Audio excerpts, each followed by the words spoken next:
Clara et Marc sont au lit. Marc est d'humeur tendre et il s'approche d'elle. Seulement voilà, Clara n'a pas envie ce soir, mais alors là, pas du tout envie. Elle le repousse du bout des doigts. Marc se retourne dans son coin, visiblement très dépité de son refus. Autrefois, avec une infinie délicatesse, une femme alléguait qu'elle avait la migraine. Et la Libye avait du bon. Pourquoi ? Parce qu'en se retranchant derrière la maladie, la femme évitait de mettre en cause son partenaire. Ce qu'un homme entend quand une femme lui dit « je n'ai pas envie ce soir », c'est « je n'ai pas envie de toi ».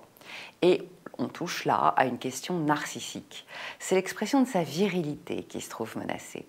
Bien sûr, Marc va occulter tous les autres soirs où Clara en a eu envie et qui font qu'ils sont d'ailleurs là dans un lit tous les deux pour se concentrer sur le seul soir où elle ne veut pas. Il comprend « elle ne veut pas de moi ». Je ne suis pas à la hauteur, alors que d'autres, bien sûr, le seraient. Je ne suis pas capable. Quand une femme se refuse à un homme, la plupart du temps, son partenaire va percevoir ce refus comme une forme de castration. Car au fond, l'acte sexuel représente encore le meilleur moyen pour un homme de prouver qu'il en est un.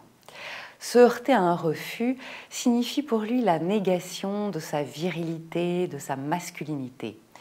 Et on touche là un point éminemment sensible.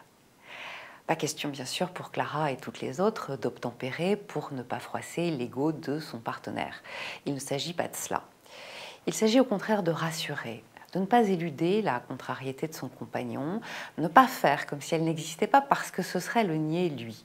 Il est question de l'intime de l'autre et éviter d'en parler provoquerait une douleur bien plus vive. Alors, ce n'est pas pour autant qu'on doit se montrer intarissable sur le sujet. Mieux vaut ne pas se perdre dans les détails parce que dans ces moments-là, tout porte à interprétation. Ce qu'il est essentiel de se rappeler, c'est que l'autre doit absolument être mis hors de cause. L'absence de désir, si elle s'exprime, doit reposer sur les seules épaules de celle qui l'invoque.